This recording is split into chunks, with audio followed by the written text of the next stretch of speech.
Yep. How you like it? I like it so far.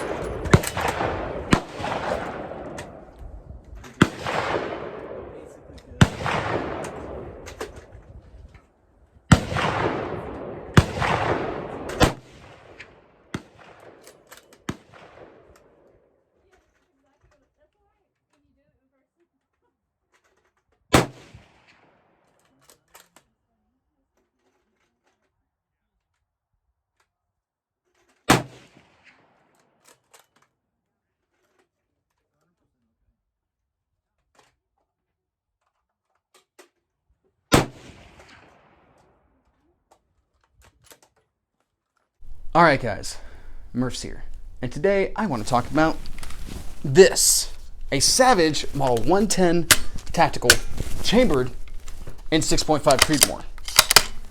Now in order to talk about this, let's go ahead and talk about a little bit of history with the Savage company. Now Savage came out in the late 1800s, producing first 22 rifles and then eventually diversifying into the Savage Model 1899 lever action, which was a rotary magazine lever action design, which allowed it to be utilized with Spitzer type ammunition, which is pretty rare in lever action designs. Now going into the turn of the century, they would produce the Savage Model 1907, which would be a 32 caliber pocket pistol. However, they would decide to upchamber it to 45 ACP in order to compete against the 1911 in US Army trials. Now, as history tells us, the 1911 would win those trials, and the Savage would have quite a few issues during those trials. But it would wind up finding military adoption amongst the French during World War I when they began to run shorter pistols, once again chambered in 32 ACP. Now, in my opinion at least, the next most notable thing that Savage did was produce a bolt-action rifle. Now, something to keep in mind, going into the 1960s, the Winchester Model 70 was the premier bolt-action rifle made in America. However, it was costly to produce, and a lot of this came down to the bolt, which was still utilizing a controlled feed bolt like that which you would find in the Gewehr Model 98, which had an oversized claw extractor.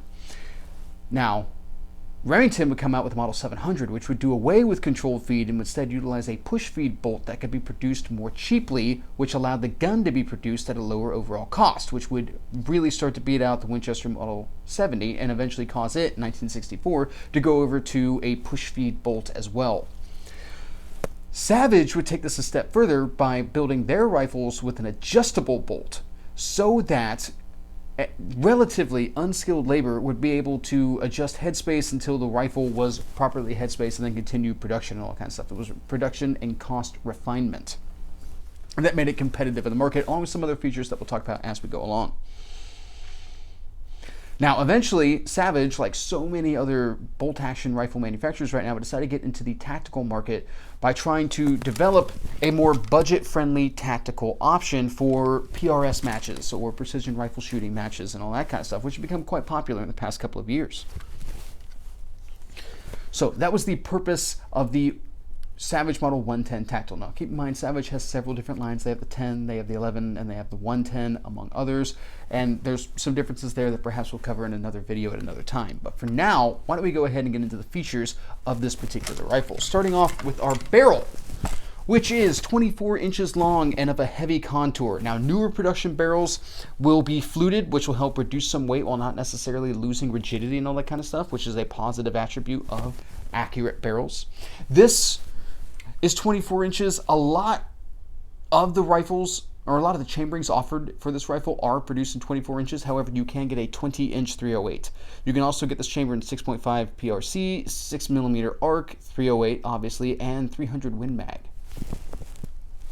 Now, this barrel comes threaded and with a thread protector. However, I have removed that and added this muzzle brake, which is the Area 419 Hellfire muzzle brake.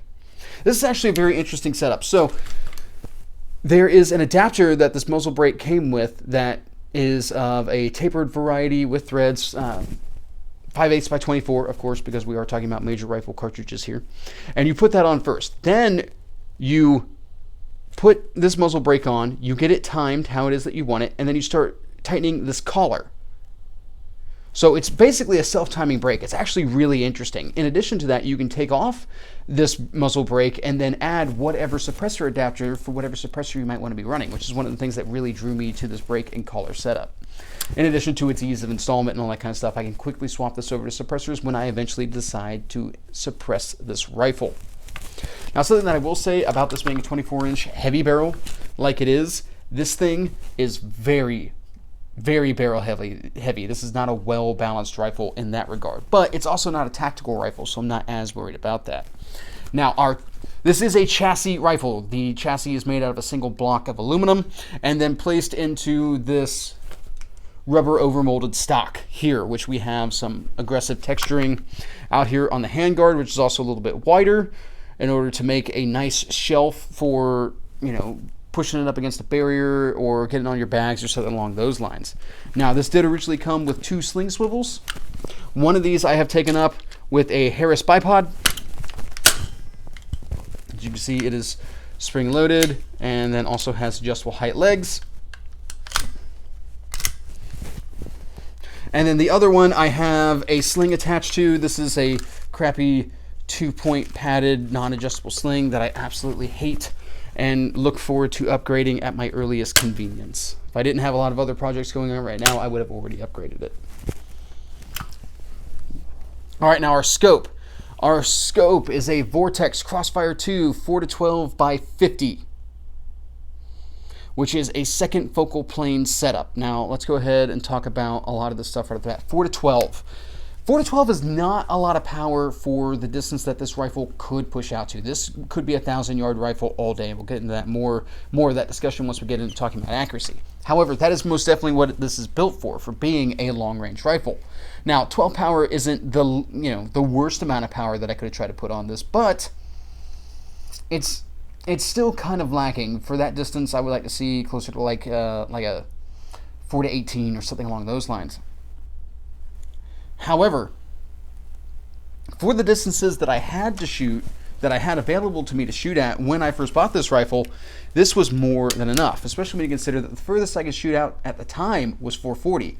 However, that range has closed down, so now the furthest I have to shoot out to is 175. Now, I hope to be able to fix that here in the next couple of months. However, for the moment, that's pretty much what I'm stuck with shooting, making this scope more than enough for what it is that I'm trying to do. I just hope that I have circumstances in the near future that give me reason to need to upgrade it. Now, our reticle is the Vortex BDC reticle, which might be kind of an odd choice on a precision type rifle, where a lot of people are far more used to seeing Christmas tree type reticles. I find those reticles very busy, and for my actual purpose for this rifle, I don't consider myself needing that much stuff, that much data in the reticle. So I went with something that was very simple while still giving me known fiducials in order to be able to range and still take fairly effective shots overall.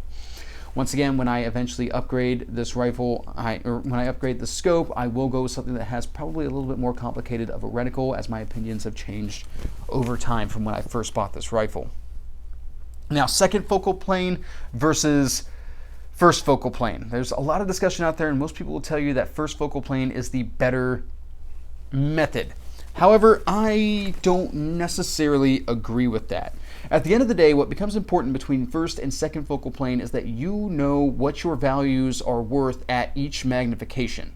Now, when it comes to second focal plane, your values are 1-to-1 at a specific magnification, and if you're not at that magnification, you either need to multiply or divide what those hash marks are going to be worth to you. Whereas in first focal plane, everything is always at its measurements that it's supposed to be. However, the reticle will shrink and grow with your magnification. Whereas on this rifle,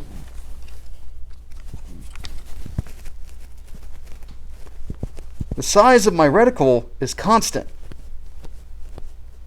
but my view of the target does change, which changes the values of the reticle on that particular target. So that's a very down and dirty description or understanding of what first and second focal plane mean. Now, of course, you can go ahead and work the data and the math and all those types of things in order to be able to make the shots that you need to with either focal plane. What's important, especially if you're shooting PRS or something like that is a time where, when seconds count, first focal plane might be faster than second focal plane. But if you're just concerned about being able to make the shots to begin with, you can do it with either. Now, something else that's important to keep in mind, this is some opinions of mine that have changed since I got this rifle. As you can see, we do not have any type of fast adjustment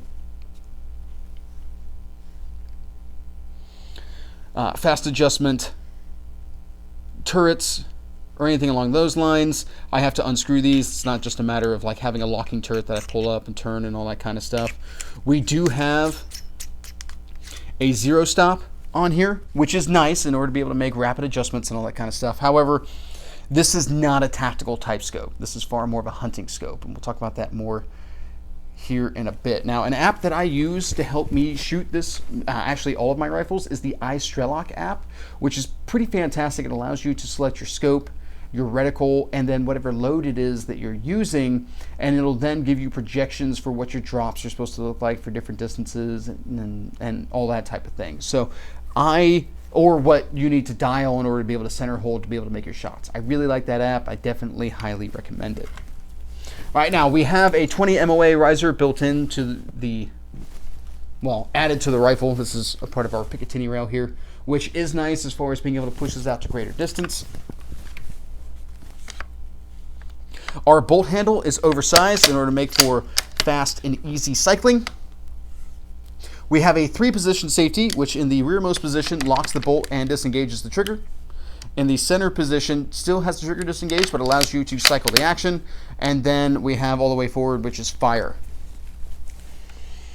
Our magazine, this gun runs off of AICS magazines, which is pretty fantastic. We have a paddle type magazine release here that kind of folds down and out of the way whenever it's not in use, and then becomes quite prominent when it is.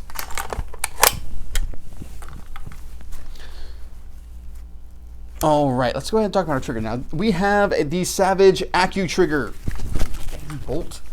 We have the Savage Accu Trigger placed in this rifle, which allows us an adjustable trigger. And I've got to say that overall, I am a huge fan of this trigger. It is very light, very crisp. There is absolutely no take up. It is an excellent single stage trigger. Huge fan. Now, something you have to keep in mind though, guys, is a phenomena known as trigger lockout on Savage type triggers, which is if you pull back on the trigger itself and not the extended portion there, which is your safety, you can lock the trigger, which that did not discharge the round.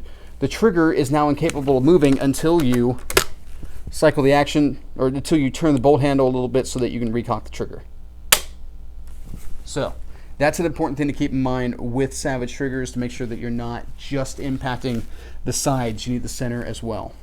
Now, on our semi-pistol grip, we do have some nice texturing, which wraps around to the front, kind of rubberized.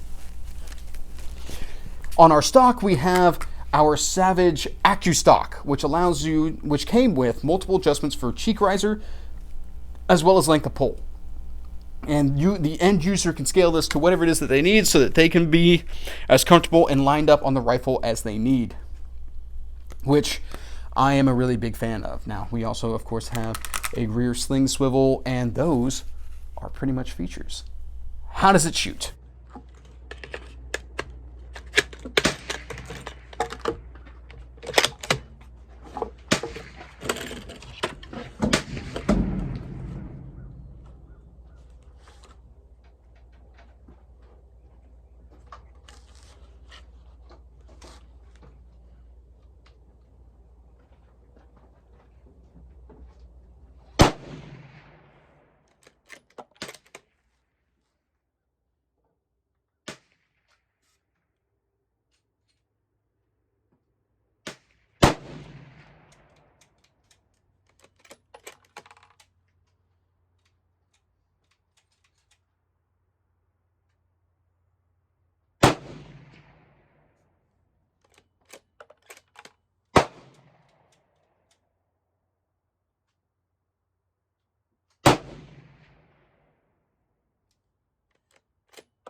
I know it is. Waste the ammo.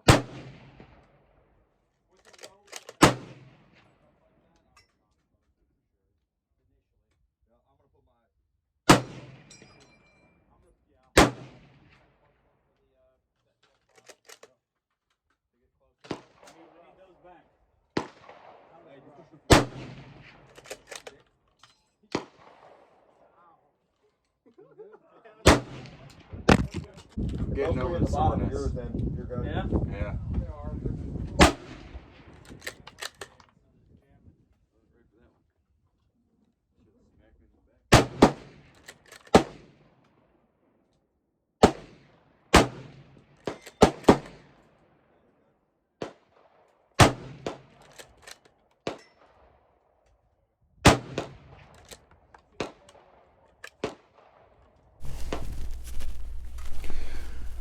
Okay guys, first off, this thing is an absolute joy to shoot. Even prior to installing the muzzle brake, I didn't really have issues with recoil or anything along those lines. So why did you add a muzzle brake, Murph? Well, longtime viewers of the channel know that I'm not a big fan of muzzle brakes. However, what I like about muzzle brakes on precision type rifles is that it causes less disturbance to my sight picture, which allows me to observe impacts at distance, as opposed to a muzzle brake on like a tactical rifle or something along those lines, which, yes, great, it keeps the rifle nice and flat, but it also vents a ton of concussion into the area, makes it uncomfortable for anybody that you might be working with, and is also potentially like concussion inducing to yourself depending on what it is you're shooting and how enclosed of a space it is. This is more of a wide space type rifle where I'm less worried about shooting inside of confined spaces, but I still want to be, and it's not even a but, and I still want to be able to observe my impacts downrange. So that is why I went with this muzzle brake, and it works fantastic.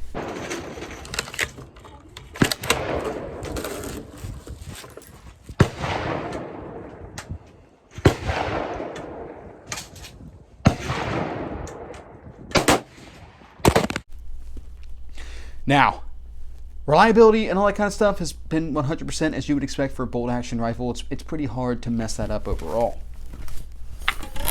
Accuracy, though, that's what it is that we want to talk about. I have shot several loads with this rifle. I'm going to go ahead and start off with the worst accuracy that I got out of it. And that was with Hornady American Whitetail 129 grain interlocked soft point, which I got two groupings out of.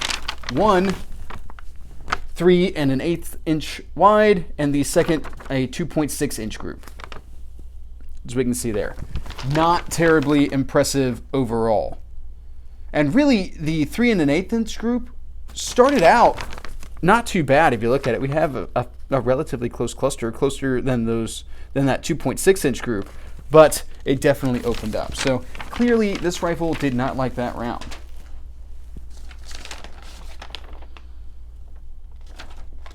From there, I shot a 140 grain ELD match from Hornady and got a 7/8 inch group. So now we've just broke into sub MOA. Pretty happy with that group right there. What about 129 grain Hornady SSTs? How did those fare? Especially considering that the 129 grain, what was that, 129 grain interlock? American Whitetail with the interlock projectile definitely did not do well. So how did the 129 grain SST do? Well, I first got a 1 3/8 inch group right there. Not too bad, but not sub MOA, which is what I would like to see out of this rifle. But that's okay, because my next group after that was a 1/2 inch group. All of these, of course, shot at 100 yards. So this is a 1/2 MOA gun, no problem. And I am very excited for that. This thing is an absolute joy to shoot. And it is very accurate, especially when you consider that I would have expected that the heavier grain ammunition would have just performed better, but that 129 grain SST, that was nice. I was really happy with how that came out. All right, guys, what are my recommendations when it comes to this rifle? This is an interesting entry-level tactical option. Now, it's not a full-on competition-ready chassis gun like you might see in the Ruger Precision Rifle or even other offerings from Savage. However, this has more of an old-school appeal, in my opinion. Kind of runs up there with like anybody who has a nostalgia for the M24 or the M40 sniper rifles that were used by the Army and the Marine Corps, respectively. This kind of gives me that type of vibe. A simpler precision-type rifle that most definitely delivers excellent accuracy. I'm a very big fan of that kind of appeal. Now, would I recommend it for PRS? I think a lot of that's going to come down to the scope that you use. I'm not saying that this rifle wouldn't do well at PRS, as much as you're really going to want to set yourself up for success with all of the choices that you make when it comes to your gear for PRS. Which, honestly, gear is going to make you bleed just as badly as just the weapon system in any competition that you're getting into. So that's maybe more of a constant than I'm making it sound like. That's a very important factor to figure in. How about hunting type applications? This is pretty heavy for a hunting rifle. However, it's not that far outside the realm of possibility that somebody would consider this perfectly acceptable for, like, I don't know, deer stand hunting or something along those lines. I would not stock hunt with this setup, that's for sure. But in a very, very static form of hunting, I can consider a very stationary form of hunting, I consider this a very good choice. Self-defense, home defense, I think we can agree that this doesn't really fit in. If you're in some sort of end-of-the-world dystopian type situation, sure, this could be your sniper rifle, but that's not really self-defense at that point, as much as that's, you know, kind of murder if you're talking about it in the classic, you know, civilization is still standing type application. What are my uses for this rifle? Well, kind of bare bones tactical precision rifle comes to mind, and you know, that's where I really like having the detachable box magazine. Like that's a really big thing for me. Really, at the moment, this is what I consider to be a varmint hunting rifle, if I'm being completely honest. It's something that I can definitely reach out should I need to, and it has the accuracy in order to be able to make good on it. But the scope kind of keeps this away from being something that's very effective for PRS or a lot of different tactical type applications. Now, can it still work? Absolutely. You know, our grandfathers in World War II with sniper rifles just had simple stadia lines and all that kind of stuff. And this optic with its BDC reticle I mean, those hash marks are of a known value, a known size value at a given magnification. So I can still make calculations and all that kind of stuff in order to be able to make hits out to distance. It's just not going to be the easiest option overall. But in a future video, I can show you what my real precision rifle setup looks like. Now keep in mind, guys, overall, I am not a precision rifle shooter. I've never shot a PRS competition or anything along those lines, but I do have an interest in it. So I've been kind of setting myself up for it over the years. And this was my first experimentation with that setup. And I definitely learned a lot in the process of this project. All right, guys. I think that pretty much covers my thoughts on this particular subject. I hope you guys found this interesting, and that's pretty much what I got. Have a good day.